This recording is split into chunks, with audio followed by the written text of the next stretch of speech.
नमस्कार आदाब दोस्तों, बहुत बहुत स्वागत। और ये कहने की जरूरत नहीं है कि आप इस वक्त इंतजार कर रहे हैं हंसी का, खुशी का, कविताओं का, तो फिर देर किस बात की है। आपका दोस्त आपके सामने खड़ा है ये कहने के लिए वाह वाह क्या बात है। लेकिन मैं अब बुलाता हूं उसे जिसके सवालों का जवाब किसी के पास नहीं होता, और मेरे पास तो अक्सर नहीं होता, लेकिन उसके सवाल ऐसे होते कि कभी खत्म नहीं होते, यानी कि मेरी साथी नेहा के मेहता को।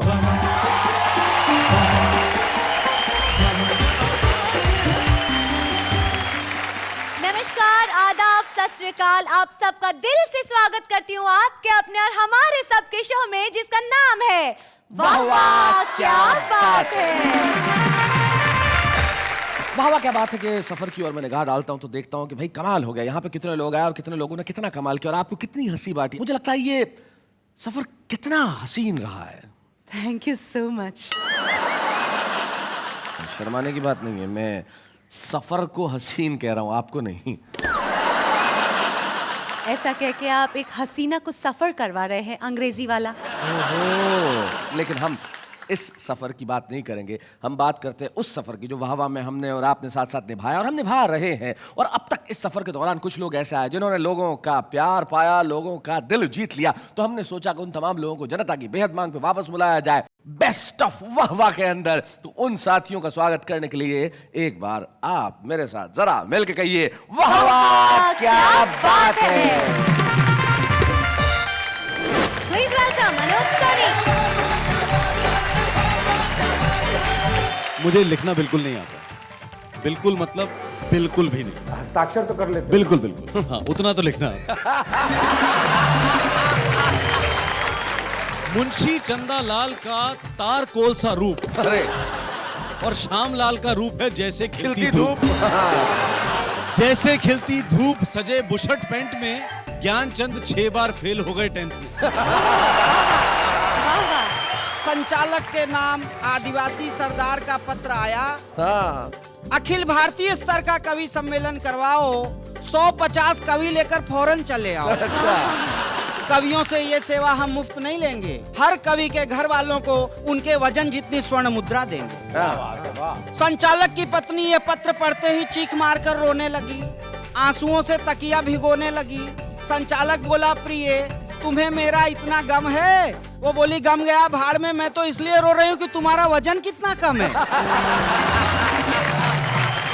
अच्छा, एक बिल्कुल सच्ची घटना अपनी दिल्ली की बता रहा हूँ। पिछले साल एक ही दिन में 35,000 शादियाँ। ओहो। अच्छा संयोग देखिए, उसी दिन हमारे देश में बकरा ईद भी थी। अरे बाप रे। अखबार में दोनों खबरें साथ साथ छप गई। दिल्ली में एक ही दिन में 35,000 शादियाँ, बकरा ईद धूमधाम से मनाई गई।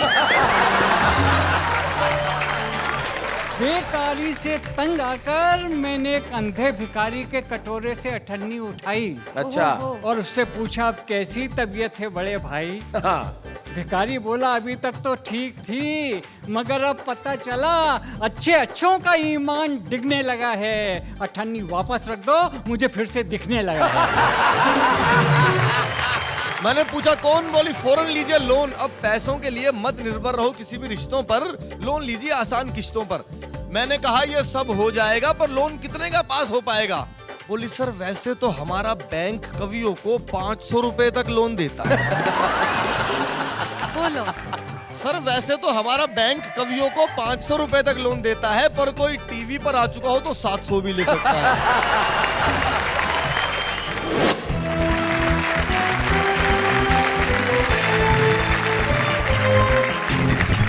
हमारे तमाम कवि यहाँ पे बैठे हैं और सब कवियों की ओर मैं निगाह डालता हूँ तो ऐसा लगता है कि आज मंच पे 4 नहीं 5 चांद आ गए हैं।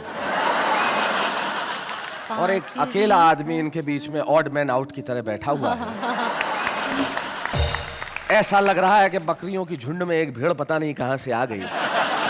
सबसे पहले मंच के इधर ये जो हिंदुस्तानी सूमो पहलवान है, अजनबी खुद का नाम है लेकिन देश में बड़ा ही जाना पहचाना कवि है। हास्य व्यंग का एक ऐसा कवि जो जितनी बार फ्लॉप हुआ उतनी बार एक कविता लिखी। महेंद्र अजनबी, जोरदार कविताओं से स्वागत करें।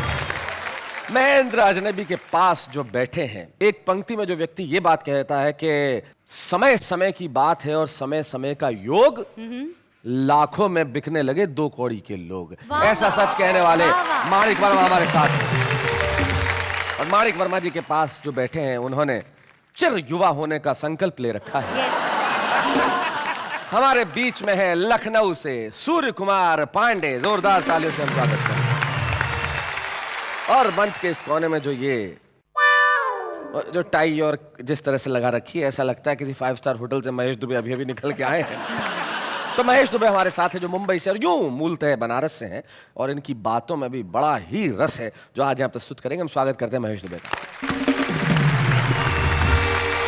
कोई भी मेरा ख्याल से कवि सम्मेलन या संचालन पूरा नहीं होता जब तक कुंवर बेचन के 1-2 शेर उसमें कोट न किए जाएं। 22 लोगों ने कुंवर बेचन पर PhD की है। ओहो, वाह वाह, क्या बात है। और उसके बाद जो बैठा है, जो आज जीन्स पहन के कविता पढ़ने वाला है, हालांकि इसके जीन्स में ही कविता है, वाह। क्योंकि इनके पिताजी जैमिनी हरियाणवी बहुत बड़े कवि हैं। ये तो जैसे हैं वैसे हैं। अरुण जैमिनी हमारे बीच में है। मैं बुलाता हूं उस पहले कवि को जो हंसी और ढाकों के लिए मशहूर है, और नाम है जिनका महेश दुबे।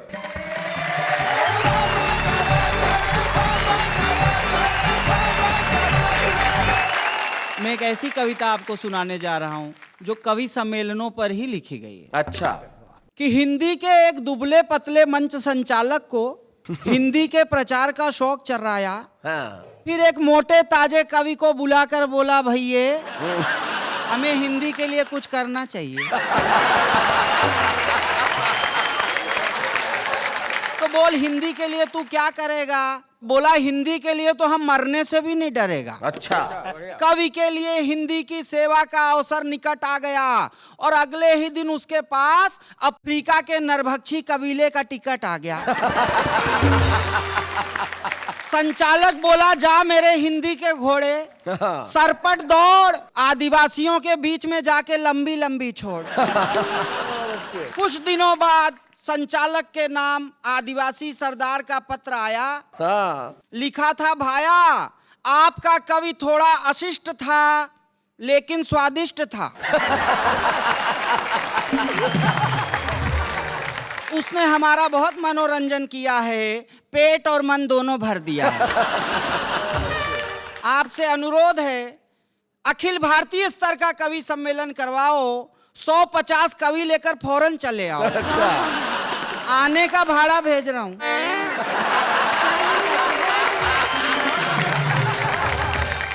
आने का भाड़ा भेज रहा हूं, जाने का काम ही नहीं पड़ेगा। कवियों से ये सेवा हम मुफ्त नहीं लेंगे। हर कवि के घर वालों को उनके वजन जितनी स्वर्ण मुद्रा देंगे। संचालक की पत्नी ये पत्र पढ़ते ही चीख मारकर रोने लगी, आंसुओं से तकिया भिगोने लगी। संचालक बोला, प्रिय तुम्हें मेरा इतना गम है? वो बोली, गम गया भाड़ में, मैं तो इसलिए रो रही हूं कि तुम्हारा वजन कितना कम है। आखिर तुम्हारी ये 2.5 किलो की बॉडी किस काम आएगी? न जीते जी हमारा पेट भर सकी, न मरने के बाद उनका भर पाए। बहुत अच्छे। आज से तुम दोनों वक्त घी लगी रोटी, मसालेदार बोटी और मक्खन की गोटी खाओगे, पूरे 50 किलो वजन बढ़ाकर टूर पर जाओगे। सारे कवि मोटे होकर नरभक्षियों के गांव में आ गए, और उन कवियों के हाव भाव नरभक्षियों को इतने पसंद आए कि उनको कवि सम्मेलन के पहले ही खा गए। अब कवियों की आत्मा नरभक्षियों के पेट में गुड़गुड़ा रही है, वहीं से अपनी प्रतिभा के दर्शन करा रही है। हाथ से रस के कवि को खाने वाला बेमतलब के ठहाके लगा रहा है, हर ठहाके के बाद पत्नी के हाथ का जोरदार चांटा खा रहा है। गजलकार को खाने वाला, गजलकार को खाने के बाद से ही टुन्न है, उसके हाथ पांव सुन्न है, हर चीज से प्रेरणा पा रहा है, अपनी भैंस की पूंछ को गेसू बता रहा है।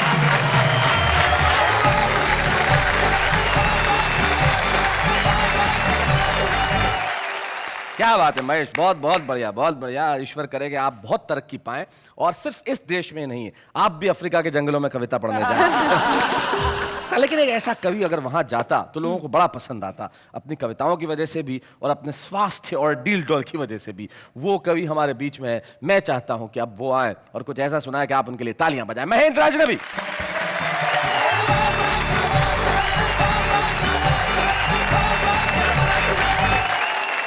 हम लोग सुबह सुबह उठते हैं, अखबार पढ़ते हैं जी। दो खबरों को आपस में मिलाकर पढ़ लें तो भी एक नई बात पैदा होती है। 16 नवंबर की घटना है। उस दिन हमारे यहाँ दिल्ली में इतनी शादियां थी, एक ही दिन में 35,000 शादियां। ओहो। अच्छा संयोग देखिए, उसी दिन हमारे देश में बकरा ईद भी थी। अखबार में दोनों खबरें साथ साथ छप गई। दिल्ली में एक ही दिन में 35,000 शादियां, बकरा ईद धूमधाम से मनाई गई। एक नया प्रयोग इसमें मैंने भी किया है। एक दिन मैं अखबार पढ़ता हुआ सड़क के किनारे खड़ा हुआ था। मैंने एक अखबार की खबर पढ़ ली, दूसरी सड़क के किनारे लिखी हुई वो बात। अखबार पढ़ रहा था, अखबार में खबर छपी हुई थी, हम देश को 21वीं सदी में ले जा रहे हैं। अचानक मेरी निगाह ट्रक के पीछे गई, बहुत बढ़िया बात मिली। हम देश को 21वीं सदी में ले जा रहे हैं, गति सीमा 40। Very nice. हम सन 2000 ईस्वी में 1 अरब हो गए। ठहरिए, आगे खतरनाक मोड़ है। बढ़िया है। और प्रधानमंत्री चीन यात्रा पर रवाना, जेब कतरों से सावधान। 3 कुख्यात आतंकवादियों का दिल्ली में प्रवेश। नई दिल्ली नगर पालिका आपका हार्दिक स्वागत करती है। शैलेश जी, अभी पिछले दिनों मैं जेल में गया। जेलर महोदय ने कवि सम्मेलन करवाया था और ये सोच के करवाया था कि शायद कैदियों की सजा में थोड़ी बहुत कमी रह गई है। बहुत अच्छे।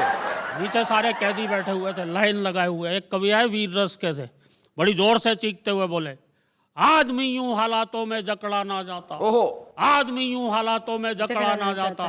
नीचे एक चोर कैदी बैठा था, बोला, भैया कुत्ते की पूंछ ना दबती तो मैं पकड़ा ना जाता। अच्छा, कहीं कहीं तो बाकायदा भाई साहब कवियों को हूट किया जाता है। जो कभी हूट हो जाता है वो मंच पे जाकर चुपचाप एक कोने में बैठ जाता है। जैसे आज महेश बैठा हुआ है।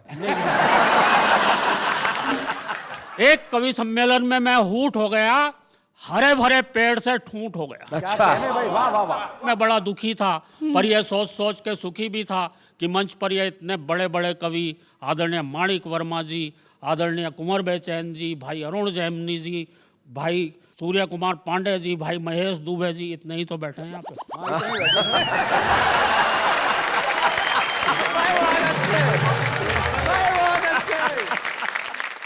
ये इतने बड़े बड़े कवि बैठे हुए हैं, क्या ये भी इसी तरह से दुखी होते हैं? इन बेचारों पर क्या गुजरती होगी, क्योंकि ये तो लगभग रोज ही ऊट होते हैं। मेरे साथ तो खैर पहला ही चांस है। मैं मंच के एक कोने में बैठा हुआ और कवियों को घूर रहा था। जो कवि अगर जरा सा भी जम जाता, वही मुझे अपना सबसे बड़ा दुश्मन नजर आता। अच्छा। आधा घंटे बाद जब एक और कवि हूट हो गया, तब जाके मेरी आत्मा को घनघोर शांति पड़ी। अच्छा, आके भी मेरे ही पास बैठा। मैंने तुरंत उस कवि की पीठ थपथपाई। पीठ थपथपाने पे वो थोड़ा नॉर्मल हुआ। मुझसे बोला, यार कविताएं तो हमारी बहुत अच्छी थी, बस सुनने वालों की अकल ही फिसल गई होगी। हम लोग ऊंचाई पर खड़े थे ना, इसलिए कविता उनके ऊपर से निकल गई। मैंने कहा, यार इन लोगों को पता ही नहीं है कविता कैसी होती है। वह बोला, जैसी तुम और हम लिखते हैं वैसी होती है। अब दोनों बैठ के एक दूसरे को महान सिद्ध करने में लग गए। बोले, अरे तू है इस युग का दिनकर, मैं हूं आदित्य, हम दोनों ही तो लिखते हैं साहित्य। मैंने कहा, नहीं नहीं, तू है पंत, मैं हूं निराला, पर हाय हाय रे सुनने वालों, हमें ही हूट कर डाला। मैंने कहा, भैया यहाँ तो बैठे थे सारे के सारे चिड़ी मार। अच्छा, जो कविता तुमने यहाँ सुनाई थी वो जरा फिर से सुनाओ यार, हो हल्ले में ठीक से सुन भी नहीं पाया था। वह बोला, लो सुनो, मेरी कविता का शीर्षक है स्नान। स्नान। मैं समझ गया क्यों हूट हुआ होगा। भयंकर सर्दी के मौसम में पब्लिक को नहाने की कविता सुना। अच्छा, नहाने पे क्या कविता उसने सुनाई भाई साहब? बोले, राम लाल साबुन से नहाता है, रहमान लाल साबुन से नहाता है, बंता सिंह भी लाल साबुन से नहाता है, इसके बाद भी अगर साबुन बच जाता है इसके बाद भी अगर साबुन बच जाता है तो उससे रिची रिचर्डसन नहाता है। Richie Richardson. अब देखो, एक तो मेरी कविता में राष्ट्रीय एकता आई, सही बात। दूसरे सब नहा लिया इसलिए शरीर की भी सफाई। मैंने कहा, शरीर की भी सफाई पर एक बात मेरी समझ में नहीं आई, तुम अपनी इस कविता में सबको लाल साबुन से ही नहलाने के पीछे क्यों पड़े हो? क्या ये तुम्हारा प्रिय साबुन है? क्या ये इतना फैंसी है? वह बोला नहीं यार, बात दरअसल ये मेरे लड़के के पास इसकी होलसेल एजेंसी है। तभी मेरे अंतरतम से आवाज आई कि जरा सुनो मेरे भाई, नहलाओ उन्हें जो एक दूसरे पर कीचड़ लगाते हैं, नहलाओ उन्हें जो भाई से भाई को लड़ाते हैं, और उन्हें तो खौलते पानी से नहलाओ जो लोगों को खून से नहलाओ। वाह वाह वाह वाह वाह, क्या बात। सिर्फ बाहर का स्नान लुटेरा बनकर आदमी की आत्मा को लूट जाता है, और किसी साबुन वाबुन की जरूरत नहीं पड़ती दोस्त, सिर्फ आंखों के पानी से ही मन का मैल छूट जाता हाय है। हाय हाय हाय हाय। सिर्फ आंखों के पानी बहुत से। अच्छे, मैंने बहुत बढ़िया। वाह वाह वाह।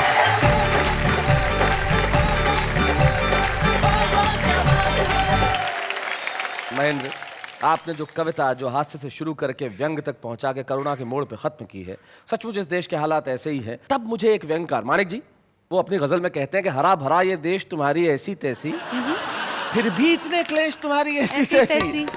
देश बिके तो बिके ठाट से कर्जा लेकर, घूमो देश विदेश तुम्हारी ऐसी तैसी।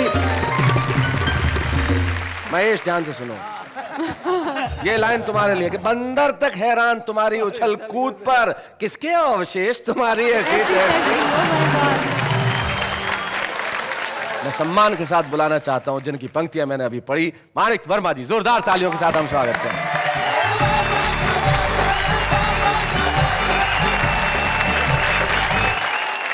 मैं मध्य प्रदेश हरदा से आया हूँ और वहाँ की एक सच्ची घटना मैं आपको सुनाना चाहता हूँ। पहले कि चंबल के डाकुओं ने एक सरकारी बस लूटी, मगर अभागों की किस्मत फूटी। लूट का जब हिसाब मिलाया 5,000 से भी कम पाया। डाकुओं ने फौरन बस रुकवाई, लूट की एक एक वस्तु धन्यवाद सहित यात्रियों को वापस लौटाई। एक रिटायर्ड थानेदार चकराया, डाकुओं का हृदय परिवर्तन उसके समझ में नहीं आया। बोले बंधु आज ये उदारता कैसी? डाकू बोले उदारता की ऐसी की तैसी, हमारे पल्ले का ठेंगा पड़ता, 5,000 तो थाने में देना पड़ता है।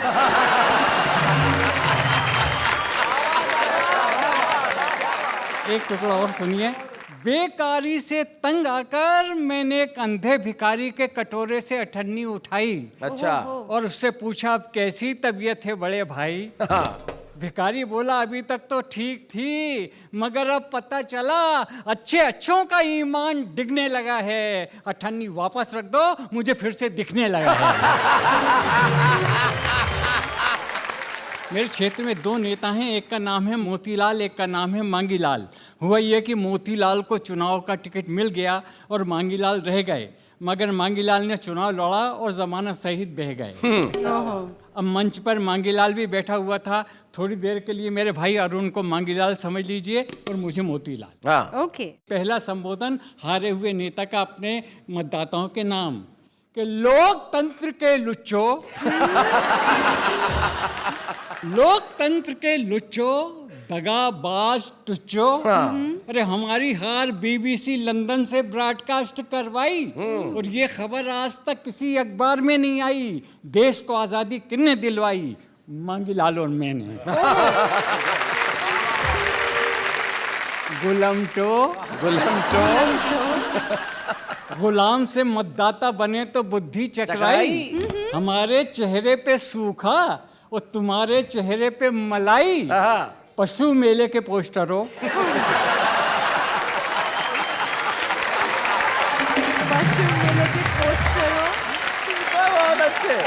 पशु मेले के पोस्टरों, भूल गए वो दिन जब जंगल में उछल कूद करते थे। डार्विन ने कहा था कि पहले आदमी बंदर था। भूल गए वो दिन जब जंगल में उछल कूद करते थे, आसमान धरती पे धरते थे। अरे लंगोटी लपेटना भी ढंग से नहीं आया, तुमको बंदर से आदमी किसने बनाया? मांगीलाल और मैंने। हमने तुम्हें नई रोशनी में खड़ा किया और हम ही को अंधेरे में चूने लगा दिया। दुश्मन को वोट और हमको टाटा। एक गाल पे चुंबन और एक गाल पे चाटा।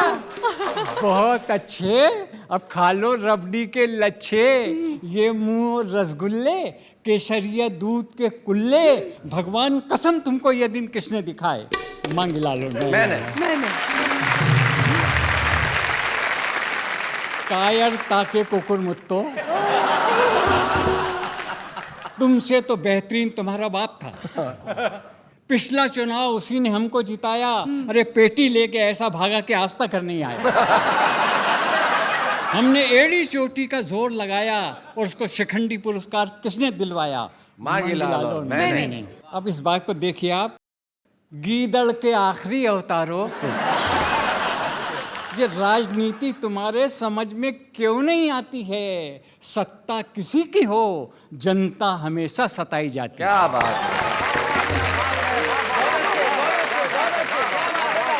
अरे खून हमेशा गरीबों का बहा, और ये 4 जनों के सामने किसने कहा?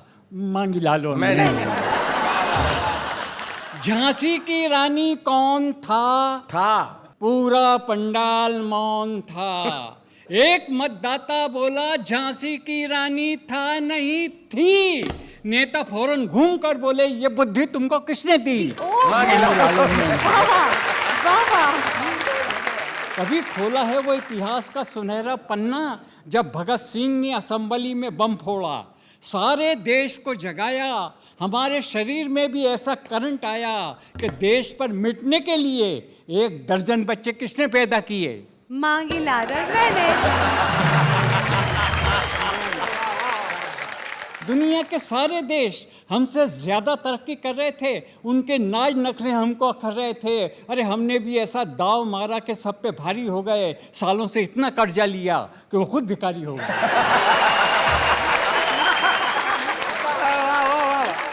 क्या बात है। और आखिरी शन देखिए, और मांगी लाल तू, अच्छा नंबर आ गया मांगी लाल जी। तूने देश को क्या दिया? जो कुछ किया वो तो मैंने किया। खटिया तेरी भी खड़ी है बुन ले, और जाते जाते एक शेर सुन ले कि तुझसे कोई गिला नहीं है आस्ती के सांप। तुझसे कोई गिला नहीं है आस्ती के सांप, हमसे ही तुझको खून पिलाते नहीं बना।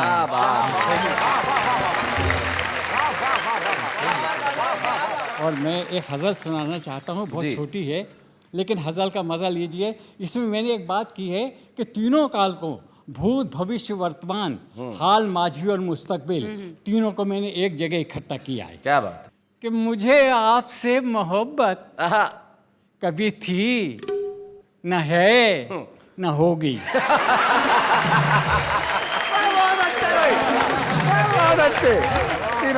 सुनिए आप, मुझे आपसे मोहब्बत कभी थी, न है, न होगी, मेरी ऐसी खोटी किस्मत।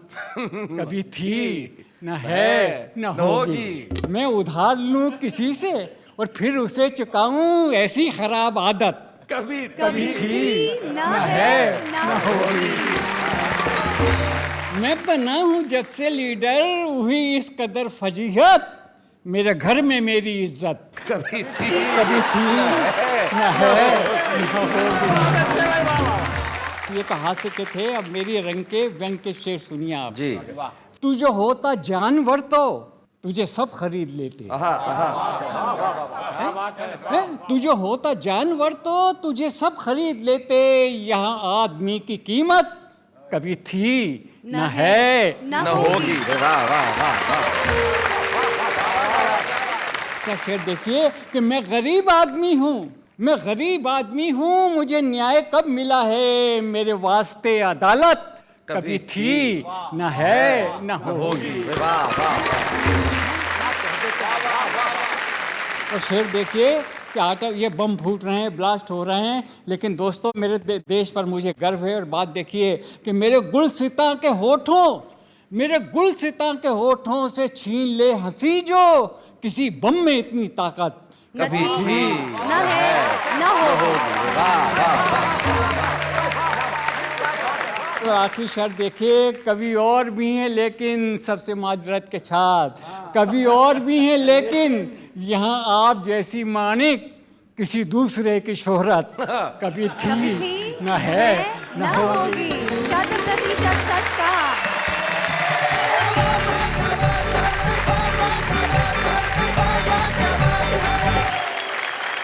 बिल्कुल सही कहा माणिक दा आपने। लोग कहते हैं कि देश में घी दूध की नदियां बहती थी, तो मैं कहता हूं कि घी दूध की सरिता कभी थी न है न होगी, और हजारों कवि है यूं तो देश में, पर माणिक जी जैसी कविता कभी थी न है न होगी। बहुत बढ़िया। हमारे खास मेहमान जो आज इस वाह वाह क्या बात है में एक कविता पढ़ने के लिए आ रहे हैं, वो कवि नहीं है लेकिन कविता के प्रेमी हैं, कवि हृदय हैं, और एक बड़े ही सुप्रसिद्ध अभिनेता है हमारे हिंदी टेलीविजन इंडस्ट्री के, हमारे साथी, हमारे colleague Anoop Soni. Please welcome Anoop Soni.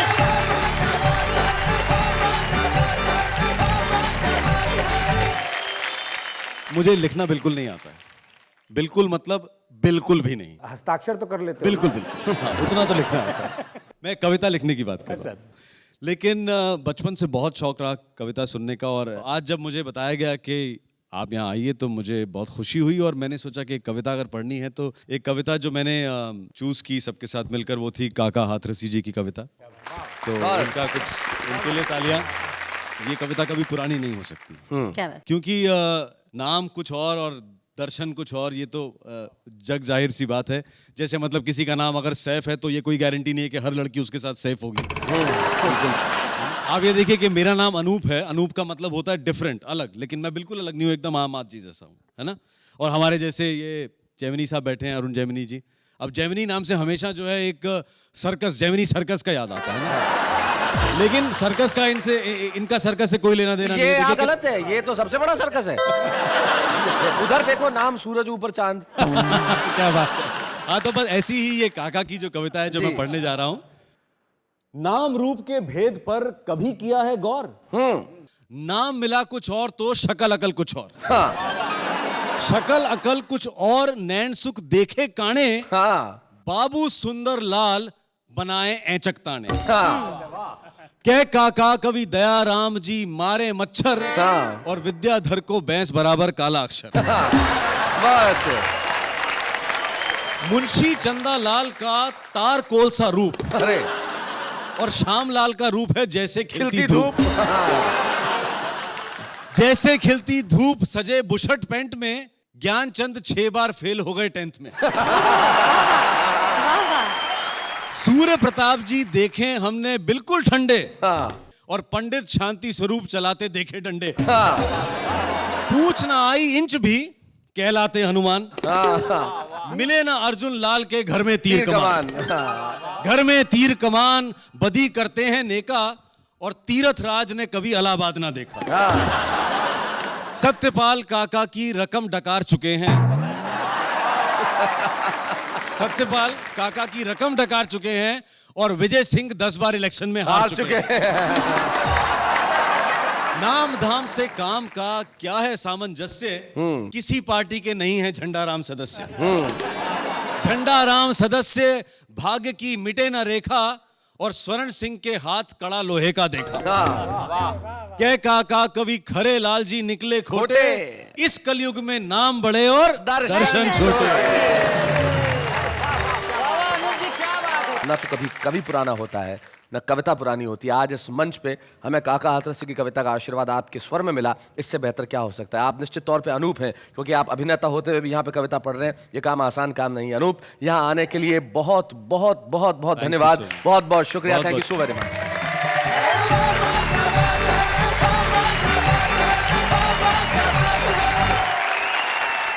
तो ये थे अनूप सोनी जो काका हाथरसी जी की कविता हमें सुना रहे थे। नाम में क्या रखा है? इनका नाम नेहा है जी। नेहा, प्रेम देने वाली, प्रेम करने वाली। Innocent love, Neha. इनका और मासूमियत का उतना ही संबंध है जैसे भारतीय नेता और ईमानदारी का।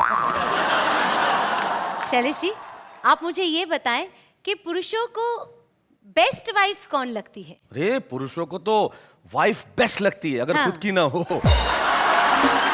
दूसरों की वाइफ तो बहुत अच्छी लगती है पुरुषों को। ये कहते हैं, यार हमारे अल्लड़ जी थे, उनके 2 शेर बड़े अच्छे थे। वो कहते हैं कि लफ्ज तोड़े मरोड़े गजल हो गई, सर रदीफों के फोड़े गजल हो गई, और एक रुबाई थी अल्लड़ पे कब से फिदा, ले उड़े कुछ निगोड़े गजल हो गई।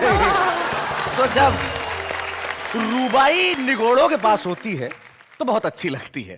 लेकिन कुछ लोग होते हैं जिनके पास अपनी रुबाई, अपनी रचनाएं, अपनी कविताएं लिखने की क्षमता होती है, ताकत होती है, लेकिन दुनिया के फलक में शायद वो आज इतना बड़ा नाम नहीं होते। लेकिन वाह वाह क्या बात है कि मंच में हमने ये फैसला किया कि हम एक ऐसे कवि को बुलाएंगे जिसके पास ये सब करने की प्रतिभा है। तो हमारे बीच में आते हैं नई दिल्ली से दीपक सैनी।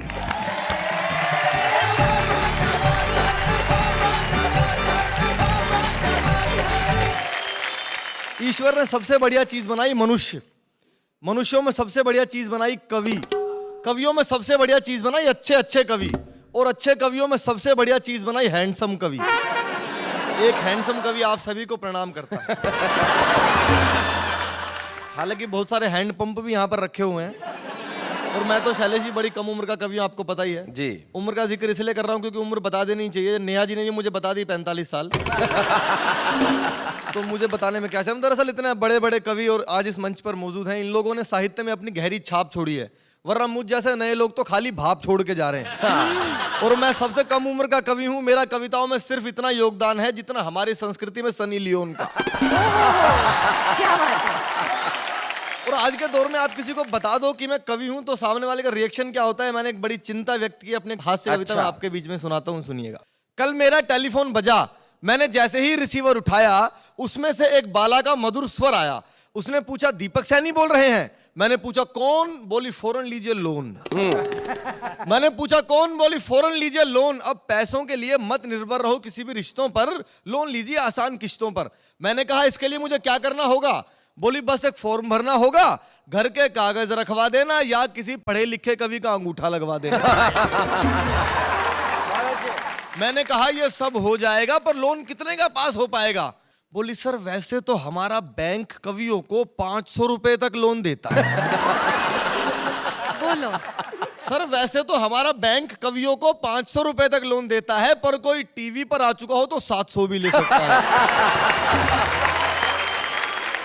कोई टीवी पर आ चुका हो तो 700 भी ले सकता है। मैंने कहा जी मैं टीवी पर आ चुका हूं, अनेक कार्यक्रमों में जा चुका हूं, मेरा 700 रुपए का लोन पास करा दो। बोली गारंटी किसकी? मैंने कहा महेंद्र अजनबी जी की।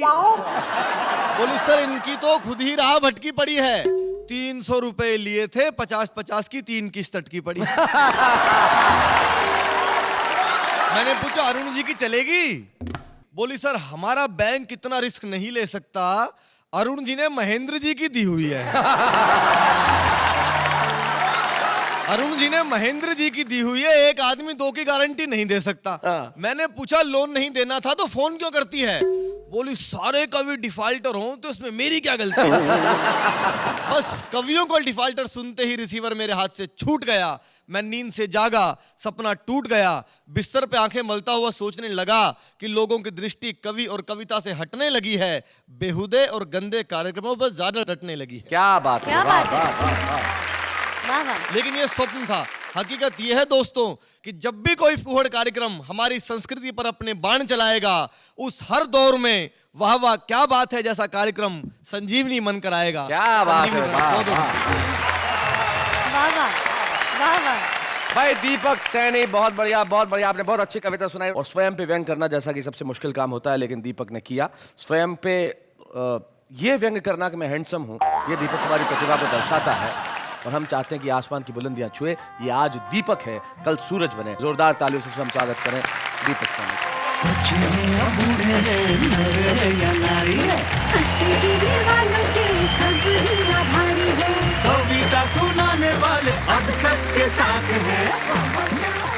स्वागत है बेस्ट ऑफ बेस्ट। वाह वाह क्या बात है। मैं तो कहिए मेरे साथ वाह वाह क्या बात है।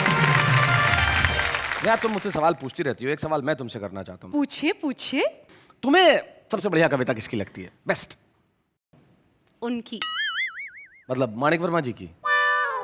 नहीं नहीं नहीं नहीं, उनकी। मतलब अरुण जेमिनी की? नहीं ना बाबा, उनकी। भारतीय संस्कृति में जब कोई युवती किसी का नाम न लेके उन कहे तो इसका मतलब महेश दुबे की? अरे नहीं बाबा, उनकी। अच्छा उनकी। अरे हमारे वो आम आदमी जो कविताएं करते हैं, भाई कविता का छंद और अलंकारों में नहीं पड़ते, जैसा मन में आता है वैसा कहते हैं। देखते हैं क्या कहते हैं। अर्ज किया है, करीब आकर मेरे कानों में कुछ कहती हो, बंद करके आंखें मेरी अपने होने का एहसास भर देती हो, सच मानो या झूठ, दिल में प्यार भरा डर भर देती है। आग है, हवा है, पानी है मुझ में, सब कहते हैं शीला की जवानी है मुझ में। एक एक्टर को हिट करने के लिए एक पिक्चर काफी है और हमें परेशान करने के लिए एक टीचर काफी है। आप इतनी सुंदर हो, आपको देख के ये ख्याल आया, आपकी सहेली को देखा तो दूसरा ख्याल आया। झिम गिरे सावन, सुलग सुलग जाए मन, फिर क्या, ट्रैफिक जाम और लोकल बंद। मैंने पूछा चांद से कि देखा है कहीं, मैंने पूछा चांद से कि देखा है कहीं, चांद ने कहा रात में निकलता हूँ अबे दिखता ही नहीं।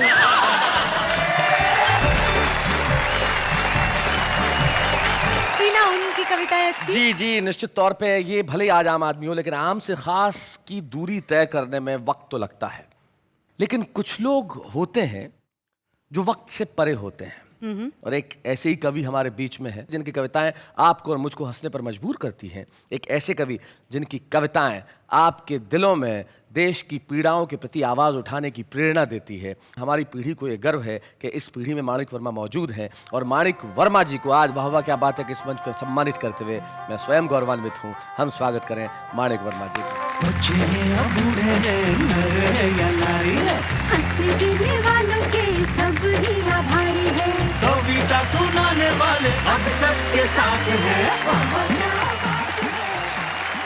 माणिक वर्मा जी का जब हम सम्मान कर रहे हैं तो मुझे बड़ी खुशी है कि उनके पुत्र राजकुमार वर्मा और उनके पौत्र विशाल वर्मा दोनों यहाँ उपस्थित हैं। मैं चाहूँगा कि वो हमें यहाँ पे इस मंच पे ज्वाइन करें। राजकुमार एक ऑनरेबल जज हैं और स्वयं भी कविता लिखते हैं, बहुत अच्छा कहते हैं। राजकुमार, क्या मतलब होता है माणिक वर्मा के पुत्र होने का? दोस्तों, बच्चा जब पैदा होता है तो वो रोता है, और मैं जब पैदा हुआ था तो मैं हंस रहा था, क्योंकि मुझको मालूम है कि मैंने कभी माणिक वर्मा के यहाँ जन्म लिया है। क्या बात है, वाह वाह वाह वाह। मैं अपने डैडी के बारे में सिर्फ 2 लाइन आपको बोलूंगा जी। कि कुछ शब्द ऐसे होते हैं जिनसे किसी का व्यक्तित्व संवर जाता है, और कुछ लोगों का व्यक्तित्व इतना बढ़िया होता है कि उससे शब्द निखर जाते हैं। हाय हाय हाय हाय, क्या बात। आप अपनी कविता की 2 पंक्ति सुनाना चाहेंगे? कुछ साल पहले मैं अपनी बीवी का प्राइवेट आदमी था, अब सरकारी हो गया हूँ। तो सरकारी बनने पर मेरी बीवी ने जो मेरे ऊपर व्यंग कसा, मैं आपके चरणों में दे रहा हूँ कि मैं दौड़ा दौड़ा अपनी बीवी के पास गया। मैंने कहा, जी सुनती हो, तुम्हारा आदमी सरकारी आदमी हो गया है, मजिस्ट्रेट हो गया है। तो बीवी बड़ी उदास होकर बोली नाथ, मैंने सुना है जो चीज सरकारी हो जाती है वो फिर किसी काम की नहीं रहती। आज माणिक वर्मा जी को हमने सम्मानित किया तो रामरेख मनर की एक पंक्ति मुझे याद आती है, जो इनके लिए कहते थे कि सागर मंथन जब हुआ निकले मोती अनेक, और व्यंग्य सागर का मंथन हुआ तो निकला माणिक एक। वाह वाह, हम क्या बात है। ऐसे ही कवियों को कल भी सुनेंगे और कहेंगे वाह वाह क्या बात है।